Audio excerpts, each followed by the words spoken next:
They say women are the masters of manipulation. But in my experience, it's the men you really have to look out for. He was a caring husband, a born-again believer. The package he presented was so pristine. Jennifer Reali is no fool. Yet after meeting Brian Hood, she became a murderer. She turns and she looks at me, and that's when I shoot. What makes a woman kill for a man?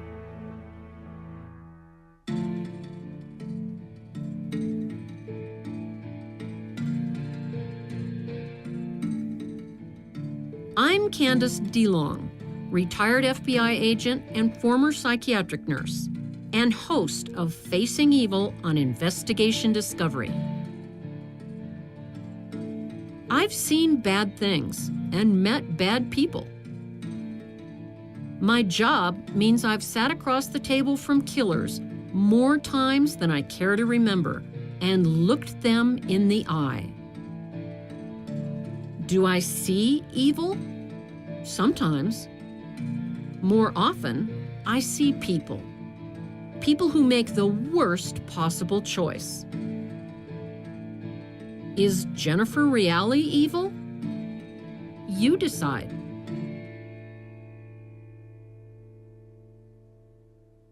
A Wednesday evening in September 1990 in Colorado Springs. Jennifer Reali is a 27-year-old attractive mom with two very young children. She's been raised by supportive parents in a good home. Yet here she is, standing in the shadows, dressed in army fatigues, holding a gun. She's waiting for Diane Hood to walk over.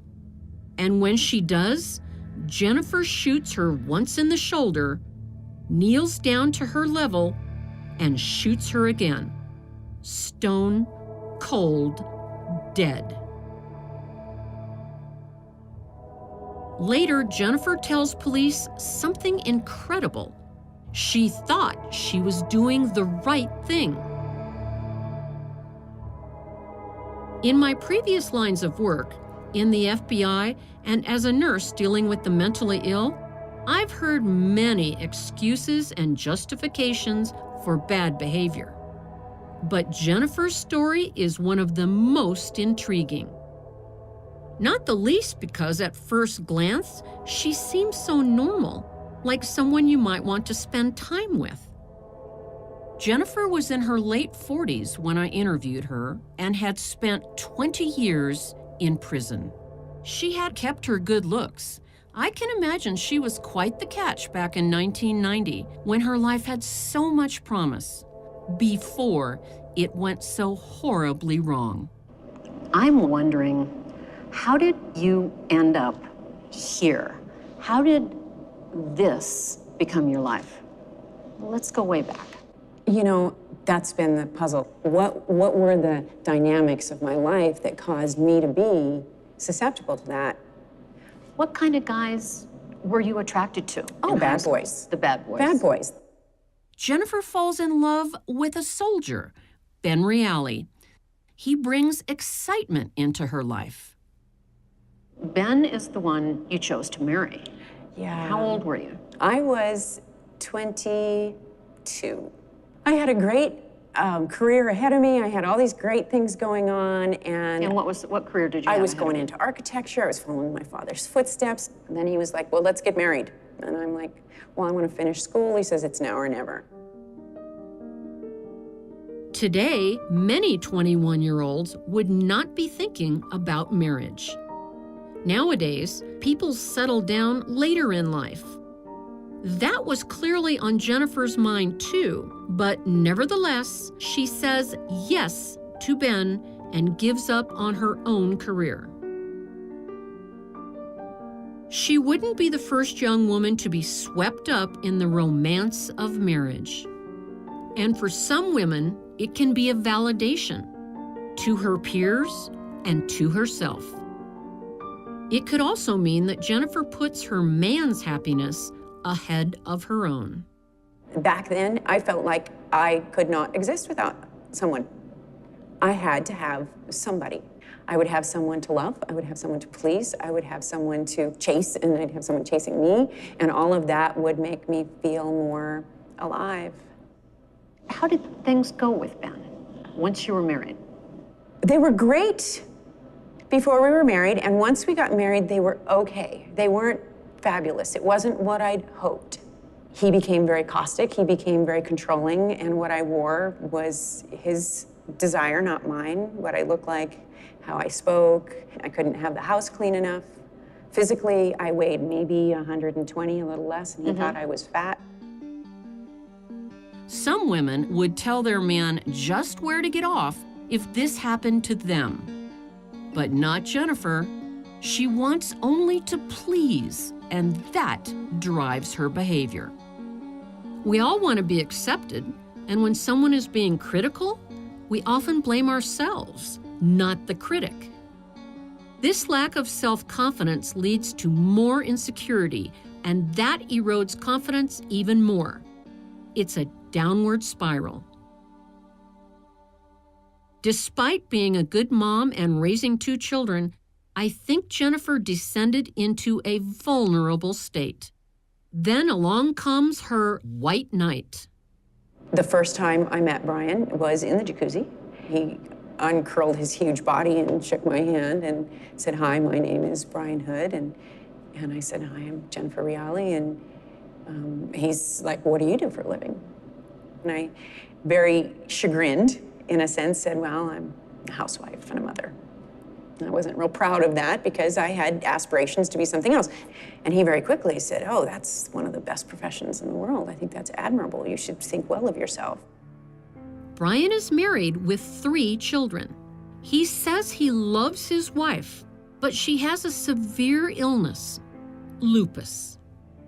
It's a chronic and sometimes fatal degenerative disease affecting the whole body. At the time, treatment options were limited. How did he come across when he would speak about his wife's illness? Very sympathetic. He seemed as though it was such a tragedy. He came across as a caring husband. Oh, very, very. It became more than a friendship. Yes. When he finally introduced the idea of an affair, and I told him, "No, that's not possible. I'm not going to do that, and I can't believe you're thinking about it." And he acquiesced, and it was okay. We were going to be friends. And there it should have ended. But 3 things ensure this relationship is going to happen. First, Jennifer is very unhappily married. Second, she has a strong need to please people. And third, Brian has a hidden agenda. He's a life insurance salesman and arranges to come over to Jennifer's place to talk about policies for her and her husband. Brian times it perfectly. Jennifer's husband is away on military maneuvers. I was pouring coffee, and he came up behind me, and I turned around. I didn't even know he was there. And he just bent down and kissed me. And I pushed him away, and I said, "How can you do this? We're not doing this." And he says, "Well, you just take your head off, and you put it over there, and you just enjoy it." It's as though he knew exactly what to do, exactly when. It's like he could read what I needed. It was the dream. It was. We finally stopped all that, and he had a meeting he had to go to, and he says, "Oh, but my shirt's all wrinkled." And I said, back into wife mode. I said, "Well, the ironing board's right here. I'll just iron it. Give me your shirt." So I'm in the laundry room, and he just picks me up and puts me on the washing machine and washer and dryer, and basically starts to have sex. And I'm thinking, okay, this is not okay. This is not all right, but this is great. This is great. Then very abruptly, he got out and he said, "Okay, now we're one in the eyes of God." He put his shirt on, walked out, and he was gone.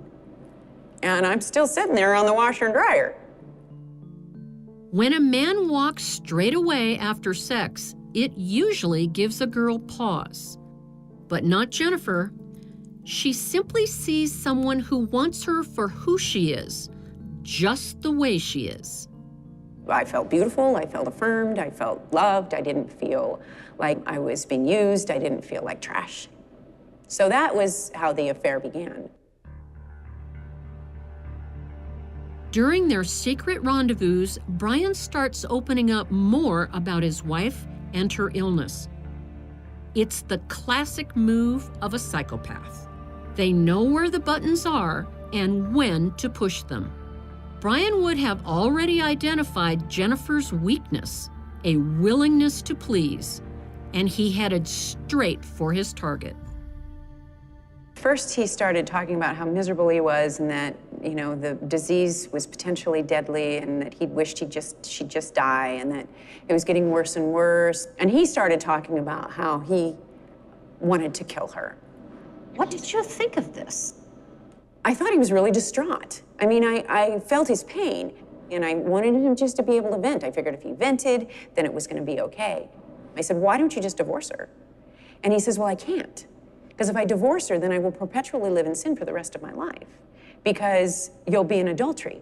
Divorce is a no-no in the church. You just can't do that. But murder's okay? I asked him that, and I thought that was a little odd there. I said, well, he says, because murder's a one-time thing, and you do that once, and then you can confess it, you get forgiven, and there may be consequences throughout life. But really, you're done. It's not going to be a perpetual sin till the day you die. That was his rationale that he couldn't divorce her. They were both believers. To you and me, this logic sounds crazy. But if you are someone like Jennifer, someone who can see a bright light on the horizon of happiness just out of reach, someone who believes Diane has a terminal illness and it's just a matter of time before she dies anyway, and her husband seems so compassionate about it all, as if it's almost for Diane's sake. If you're that person, and you've bent over backwards to please your husband for the past 7 years, whatever he asks, you might just do it. Or not. How did it come up that you would kill her? He had come to the conclusion that I was an angel sent by God and that I was here to help him through this and that I would be the one to be able to do this, and I thought he was crazy. Did you have any thoughts about what would happen if you simply said, Brian, I'm not going to kill your wife? I did tell him that, and we had that conversation, and it didn't go well. We were in my car. I told him, I said, look, I can't do this, so you're gonna have to find another way. And I remember him slamming the dashboard, and he started yelling at me a blue streak, and I don't really recall what he said. But then it was just like, okay. Do you recall the point, Jennifer, at which you decided to do it, to commit the murder? Here's the crazy thing. I don't know that I can say that I decided I would. What I decided is that if it was gonna happen, it was gonna happen. But I thought that God would stop it. If it wasn't supposed to happen, my car would break down or the meeting would be canceled or something would happen. And so to say that I made a decision would be a lie. Jennifer outsources her conscience. It's a surprisingly common survival strategy. She doesn't have to take responsibility for her actions if she believes God is playing backstop. How can a mere mortal be blamed if it's in God's great plan? Just after 8:30 p.m. on that fateful night, Jennifer, wearing army fatigues, stands in the shadows outside a lupus support meeting where Diane is attending. Jennifer wants to make the killing look like an armed robbery gone wrong. Do you remember how you were feeling? Was your heart pounding? I went numb. I felt weightless. I got to a place where it just didn't even feel like I existed. I didn't feel anything. I wait for the meeting to come out, and she and somebody else come out. I don't even see the other person. And I tell her to give me her purse, and she does, and she runs. And she's halfway between me and the entrance, and that's when I shoot. That shot, I, of course, learned later, went straight through her and killed her because it went through her right arm, through her heart, and lodged in her left arm. So I walked over to her, and I recall her rolling over onto her stomach, and that's where the second shot is, in her shoulder. And then I ran. Jennifer may sound a little matter-of-fact here, but she seems genuinely distressed. She's putting on a brave face. I believe that back then, Jennifer was so in love with Brian, she believed anything he told her. Little did she know, Diane was nowhere near as sick as her husband described. She had only a mild form of lupus. It wasn't even life-threatening. 30 minutes after the shooting, Detective Joe Kenda is on the case. Yes, that Joe Kenda. Joe quickly figures out Diane is not a random victim of armed robbery. The bullets are unusual. They come from a very rare antique gun. With good detective work, Kenda traces that gun to Ben Reali. Ben tells him that only the day before, his wife brought a gun into his office and asked him to keep it. Jennifer is in handcuffs by the end of the day and confesses to the killing, but claims Brian convinced her God wanted it that way. Detective Joe Kenda gets his convictions. Brian Hood is sentenced to 37 years, and Jennifer receives 63 years. Have you taken responsibility for this? I've always taken the brunt of the responsibility, maybe more than I should have, because really, I'm the gun in Brian's hand. I'm not the one that pulled the trigger. He's the one who did. He killed his wife. If you could say anything to Diane, what would you say? I'm sorry. That's such a shallow thing to say. That doesn't cut it. She should be bouncing grandbabies on her lap. She shouldn't be where she is.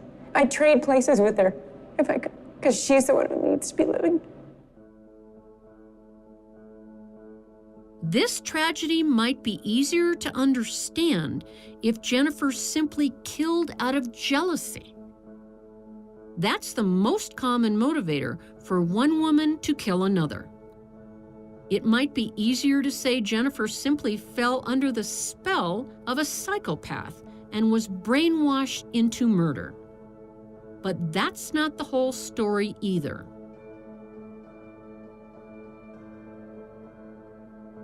In my view, it was Jennifer's sense of self that was the real problem. She lacked the confidence to stand up for what is right. She knew the whole thing was wrong, but she wanted to please Brian. She put her man first. That's why we should raise our children to believe in themselves, not to become arrogant brats, but to create a strong foundation that they have a place in the world, a place that does not depend on the admiration of others. If Jennifer had truly believed in herself back then, she would have just said no.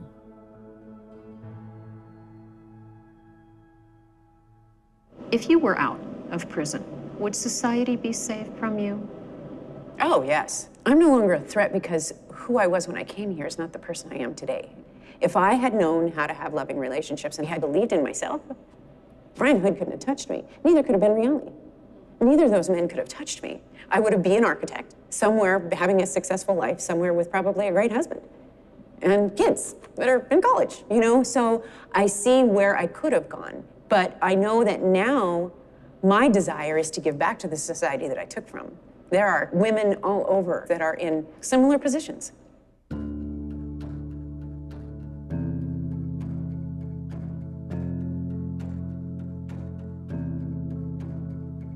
Next on Facing Evil. How many times did you stab her?